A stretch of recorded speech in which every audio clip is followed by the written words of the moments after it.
Setelah beberapa pertemuan kita membahas tentang kemuliaan orang-orang yang melakukan salat qiyamul lail atau salat di tengah malam, maka mulai dari pagi ini insyaAllah kita masuk ke dalam judul yang baru, yaitu Atharuz Zunub 'ala al-afrad wasyu'ub, dampak daripada dosa kepada pribadi seseorang dan masyarakat. Kita akan melihat dan membahas tentang di saat seseorang melakukan dosa, maka itu akan berefek, dan efeknya jatuh kepada pribadi seseorang atau amalan seseorang, dan bahkan bisa meluas, berefek kepada seluruh masyarakat. Dan ini dampak daripada dosa ini banyak. Yang pertama, hirmanul ilmi. Ketika seseorang melakukan dosa, maka Allah halangi dia untuk mendapatkan ilmu. Allah halangi dia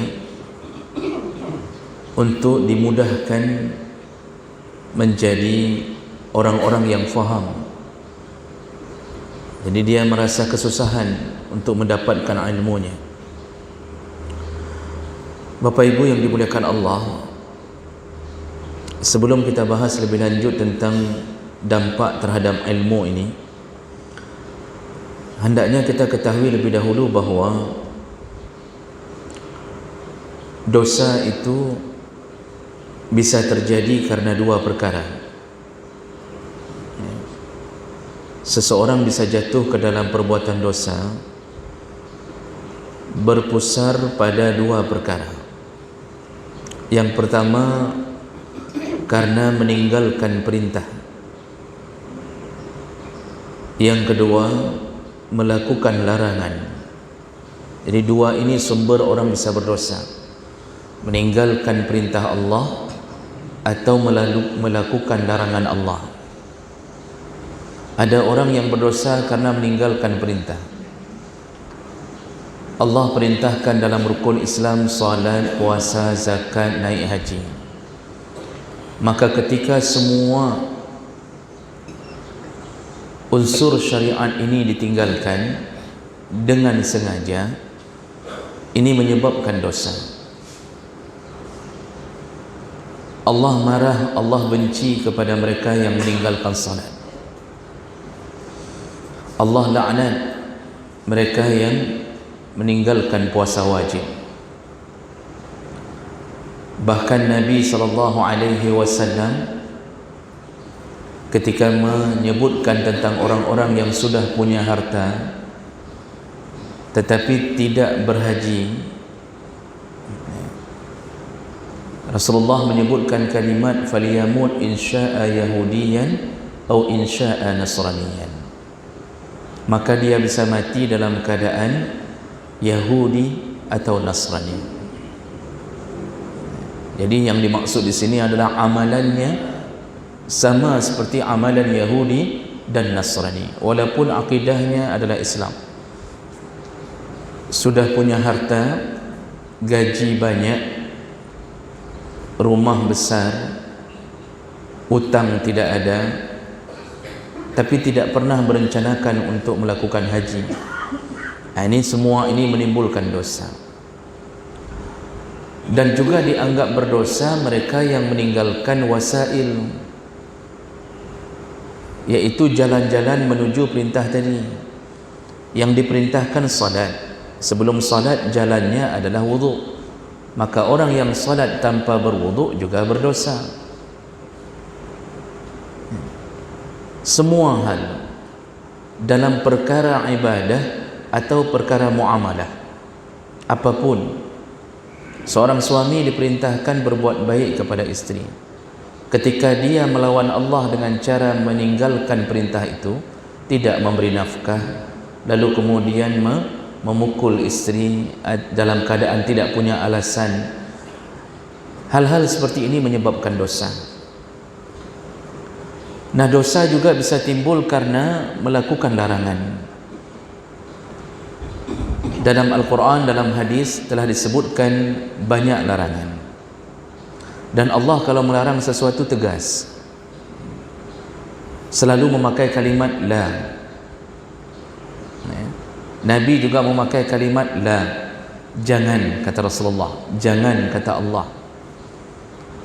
Makanya kalimah-kalimah Allah itu langsung tepat sasaran. La tusyrik billah, jangan syirik kepada Allah. Lalu muncullah orang-orang yang ahli psikologi hari ini yang mulai melarang memakai kalimat jangan.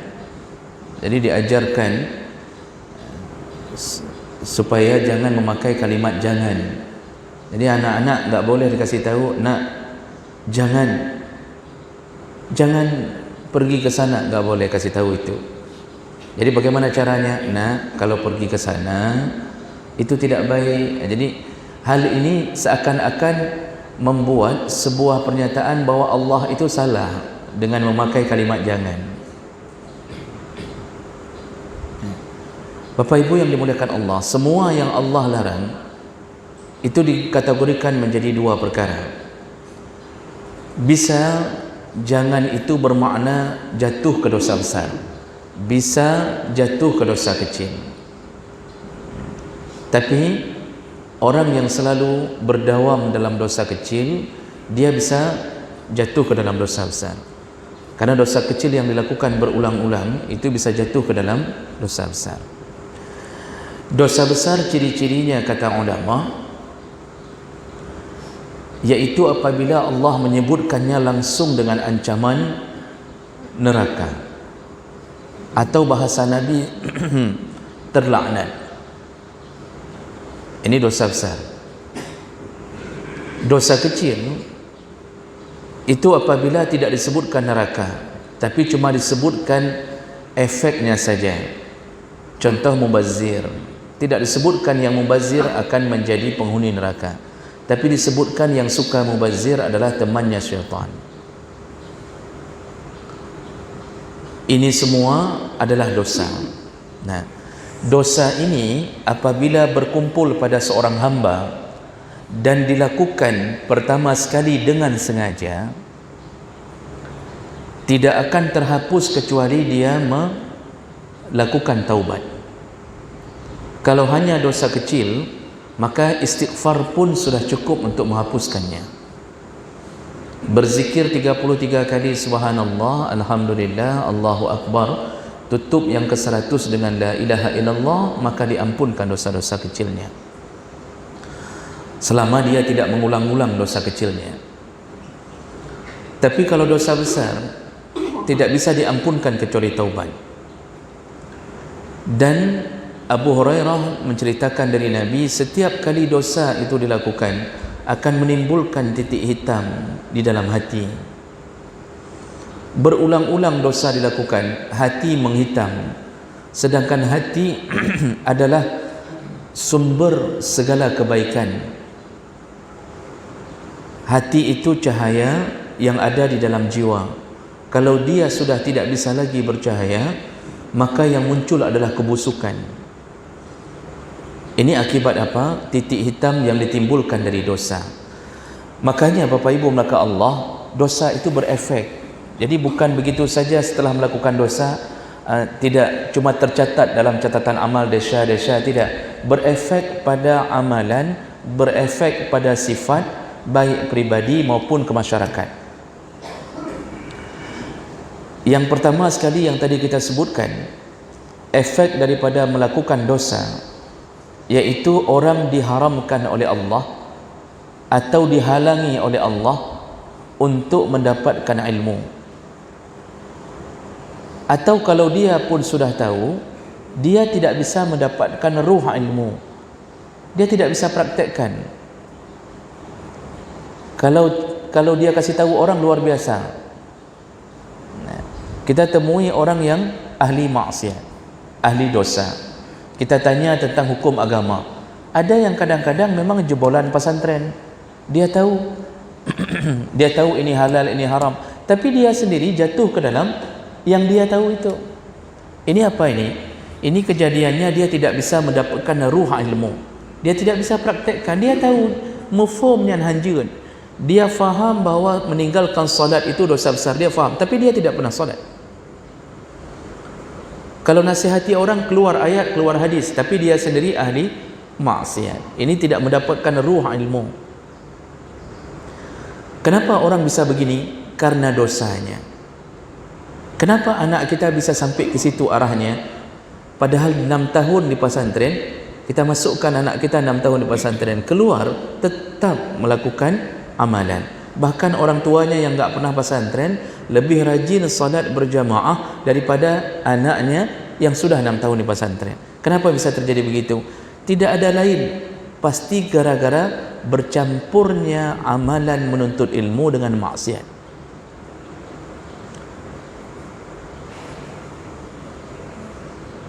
Imam Syafi'i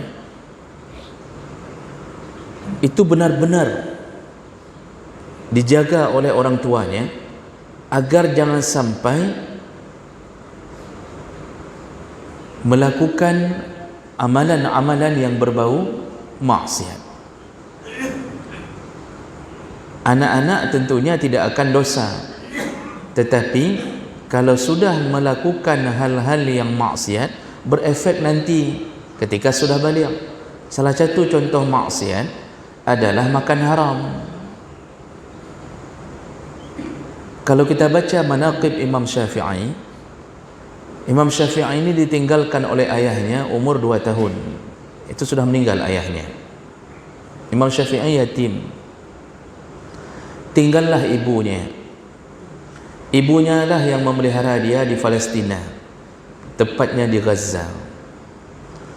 Lalu kemudian diceritakan dalam manaqibnya, ibunya pernah sehari, ini umur Imam Syafi'i masih 22 tahun begitu Pak. Ayahnya meninggal antara 2 tahun atau sebelum 2 tahun. Ditinggalkan sebentar oleh ibunya di rumah. Jadi tidak ada yang jaga. Ibunya pergi belanja, membeli sesuatu. Nah, ketika ibunya pergi cuma sebentar, di saat pulang ternyata dapatkan Imam Syafi'i sudah berada di tangan tetangga, sedang diberi susu. Lalu ibunya mengatakan kepada tetangga ini, "Kenapa dengan anakku?" Ibunya khawatir kenapa Imam Syafi'i dari rumah bisa di tangan tetangganya. Tetangganya bilang, "Dia tadi nangis, maka aku mengambilnya dan memberinya susu." Karena di kalangan orang Arab memberi susu itu biasa, bahkan menjadi sebuah pekerjaan. Di masa Nabi menjadi sebuah pekerjaan. Maka Halimah As-Sa'diyah itu sampai menawarkan diri untuk memberi susu, dan itu dibayar. Lalu ibu Imam Syafi'i segera mengambil Imam Syafi'i, membawa pulang. Di rumah diceritakan bahawa beliau mencongkel mulut Imam Syafi'i. Jadi dimasukkan telunjuknya ke dalam tenggorokan si Imam Syafi'i yang kecil ini sampai muntah. Sampai muntah. Kenapa? Disebutkan bahawa beliau takut kalau anaknya bercampur darahnya dengan susu yang dia tidak tahu dari rezeki yang mana diambil. Betul-betul dari kecil dijaga supaya tidak tersentuh dengan dunia haram sedikit pun. Susu saja dia takut.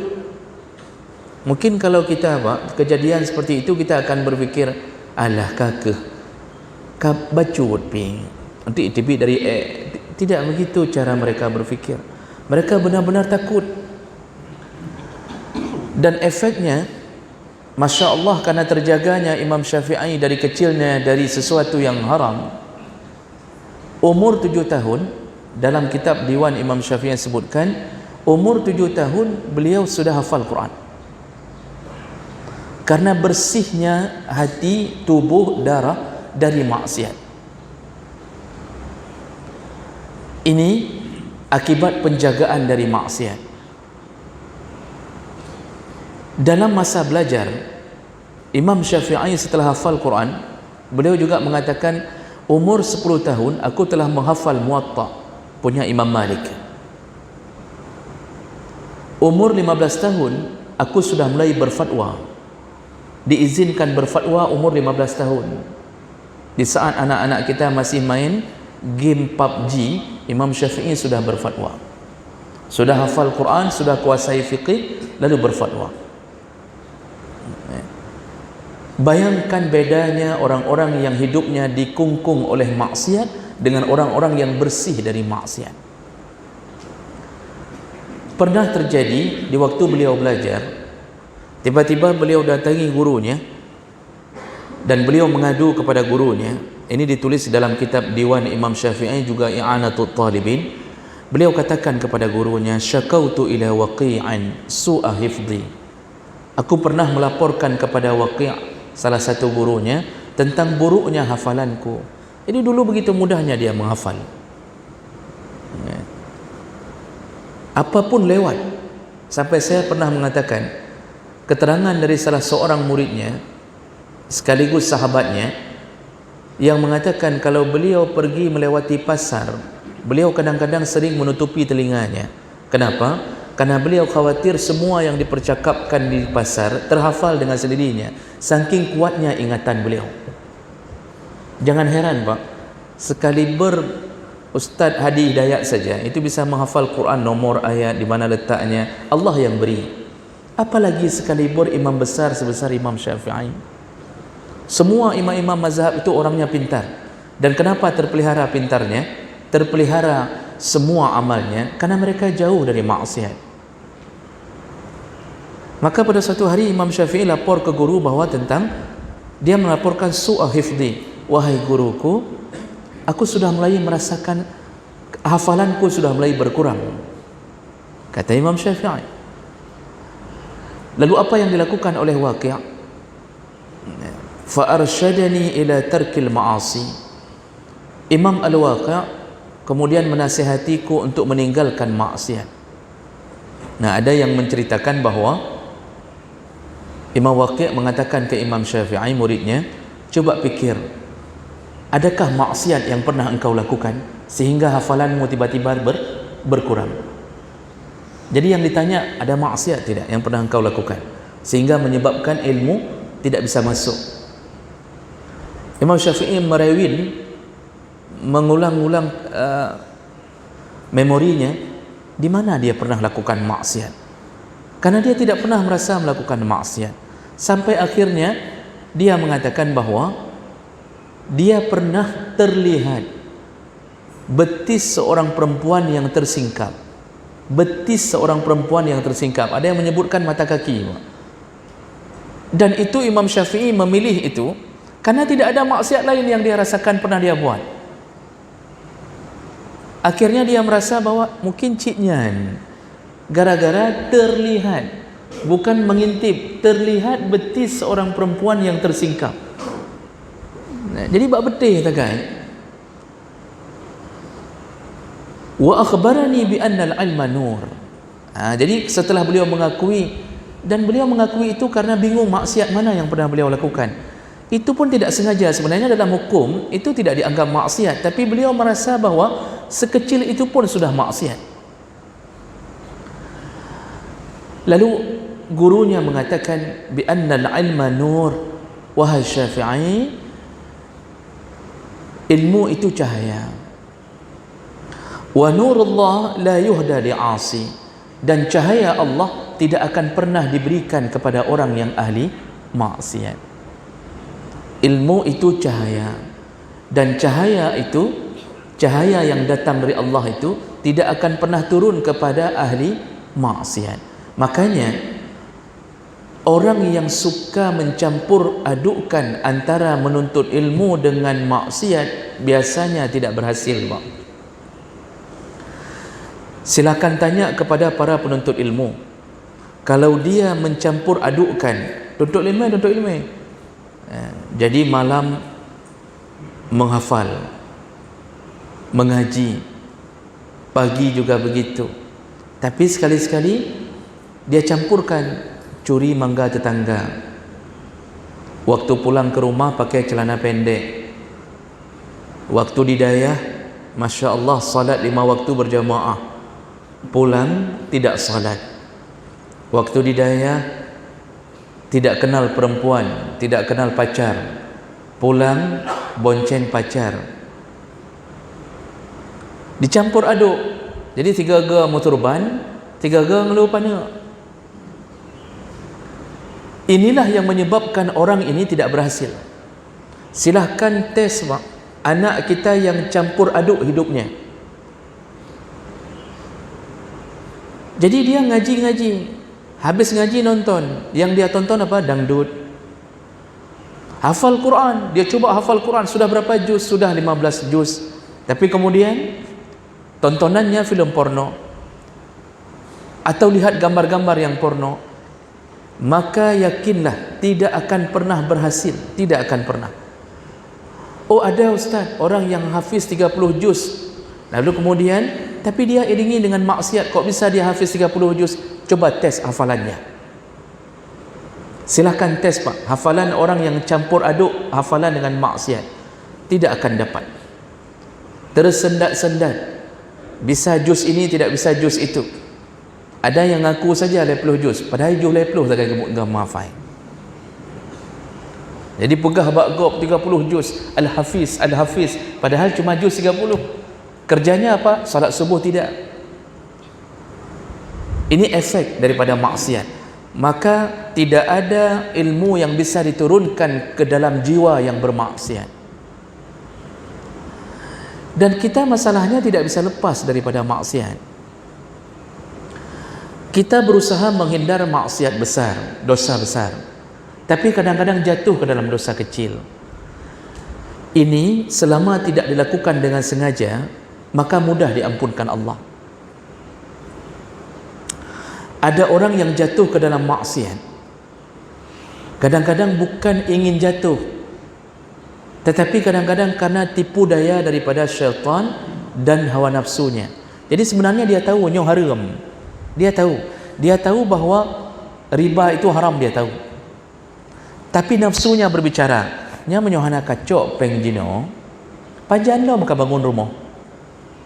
Dia tahu bahawa sekali pinjam uang dengan sistem riba, 1 dirham yang dia pinjam, 1 dirham sekitar 600.000 rupiah, itu sama lebih dahsyat dosanya daripada 36 kali berzina. Dia tahu ilmunya ada, tapi kemudian digoda oleh nafsu. Dikatakan, kalau enggak sekarang kapan lagi mau buat rumah? Apakah kamu akan tinggal di rumah sewa terus-terusan? Anak sudah banyak, apakah mengandalkan NMAX terus-terusan? NMAX itu cuma muat istri di belakang, dengan istrimu pun sebesar drum, mana muat yang lain? Contoh. Lalu mulai diajak beli mobil, nggak ada uang, pinjamlah. Sekarang banyak diberikan dana-dana ini kredit macam, pinjamlah.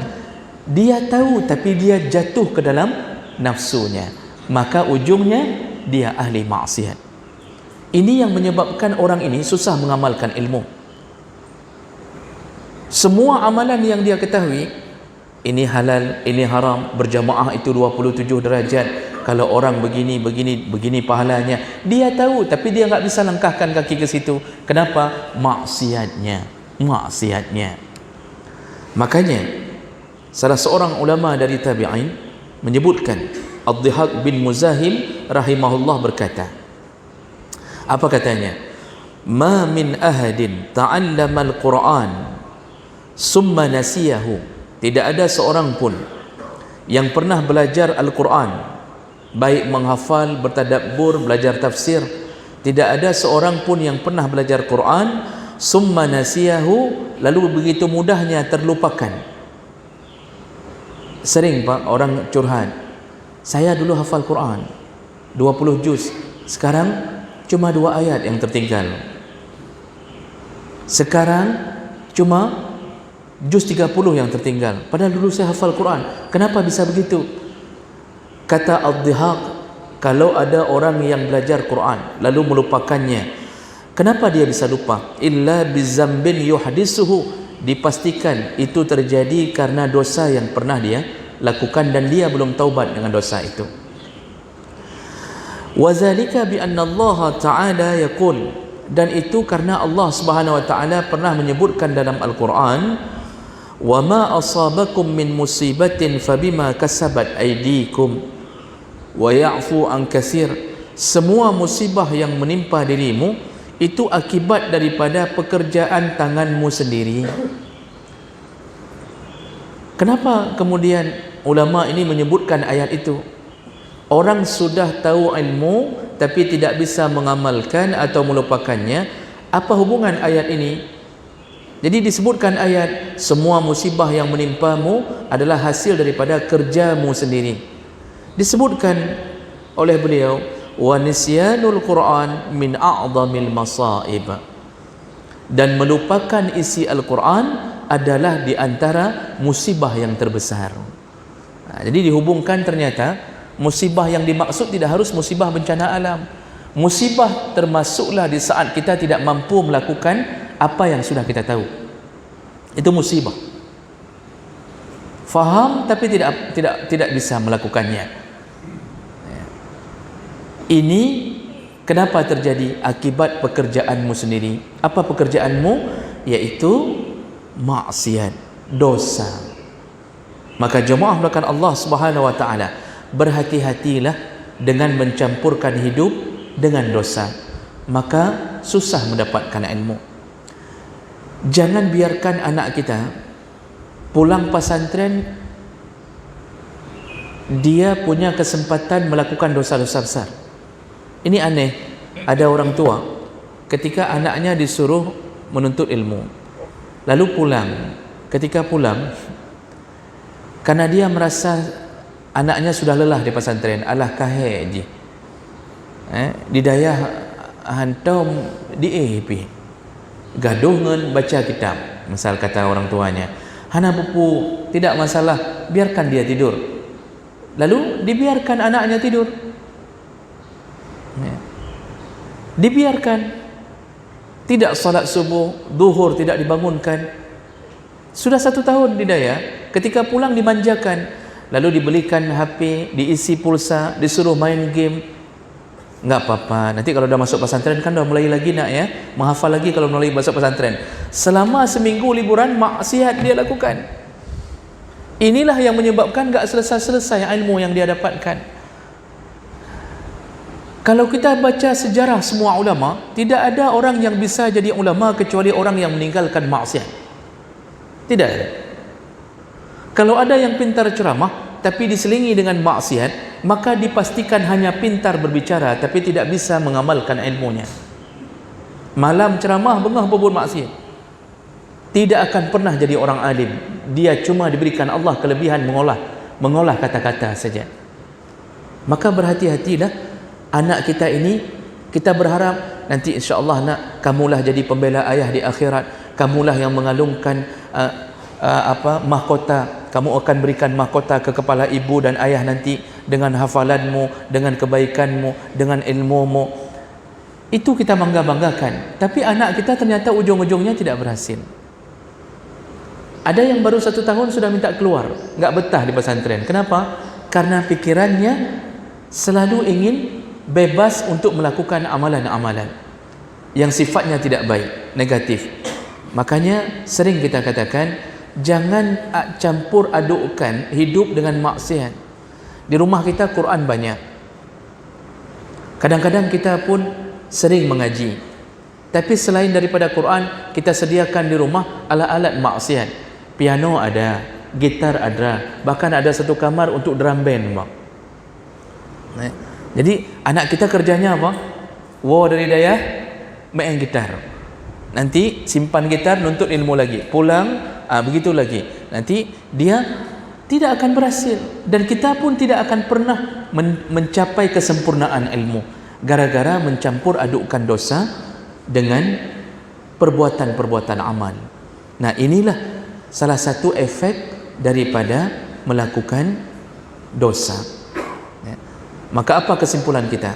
Hindarkan diri jatuh ke dalam dosa dengan sengaja. Kalau tidak sengaja masih dimaafkan, Pak. Tidak sengaja, tidak tahu, terpaksa, itu masih dimaafkan.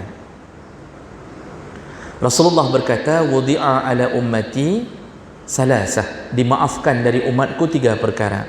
Al-khata', tidak sengaja, wan nisyan, lupa, wa mastukrihu alaih, dipaksa. Dulu kita kerja di bank, dulu contoh, kitalah yang mengeluarkan kredit-kredit untuk orang dulu. Tapi dulu orang tidak bicara tentang riba, yang diajarkan hanya taharah, mana-mana salat. Jarang orang membicarakan tentang dosa besarnya riba. Berdosakah kita dalam keadaan tidak tahu dulu? Ana lupa lo ustaz yang haram. Saya tidak tahu. Ya. Itu bank sudah ada dari mulai tahun 46. Yang khusus BNI. BRI oleh Pajan Dedang Home. Tahun 46 orang tidak tahu itu riba. Contoh, tidak tahu. Memang tidak ada ilmu dan tidak banyak yang bicara. Terus kerja. Jadi bahkan mengajak keluarga, tabungan simpedes, nanti dapat bunga segini nak. Jadi diajak orang, nak kita nabung di simpedes, dulu simpedes Pak. Nanti bunganya sekian, kalau kita tabung sekian jumlahnya, kita sudah dapat bunga, itu diajak. Waktu kita tanya semua kepada orang yang bekerja dulu, sekarang sudah tua, sudah pensiun, Pak, watai rojih nak kerja, nama form rona, nyanda syaraya. Karena Rasulullah mengatakan, 4 orang langsung laknatnya sama, dosanya sama, termasuk yang membantunya, yang menuliskannya. Tahu Pak? Kami tidak tahu, betul-betul tidak tahu itu hukumnya dosa. Di saat betul-betul tidak tahu dan tidak ada yang memberitahu, dan dia pun waktu menuntut ilmu tidak ada yang memberitahunya tentang itu, maka di saat itu masih termaafkan. Begitu tahu, wajib segera meninggalkannya. Atau yang sudah pensiun, maka perbanyaklah istighfar, perbanyaklah taubat, semoga Allah mengampunkan apa yang telah kita lakukan. Tapi pada intinya Allah mudah memaafkan bagi mereka yang tidak tahu. Sekarang yang jadi masalah, pengajian sudah di mana-mana ada. Pengajian nakoknya, tetapi tetap melakukan dosa itu. Maka ini namanya uluk-uluk. Inilah yang namanya uluk-uluk. Yastahzi'un Allah. Mereka berolok-olok kepada Allah. Dosanya kalau mati belum sempat bertaubat, tunggulah kebenaran apa yang dijanjikan oleh Allah. Makanya Allah maafkan yang tidak sengaja, lupa, wa mastukrihu alaih, kalau dipaksa berhubungan dengan nyawa, jatuh ke dalam dosa, tidak mengapa. Selain daripada itu, jangan sampai mencoba-coba untuk melakukan dosa, karena efeknya baru satu yang kita sebutkan, baru diharamkan ilmu, masih banyak Pak efek daripada dosa. InsyaAllah kita sambung dari satu pertemuan ke pertemuan yang lain.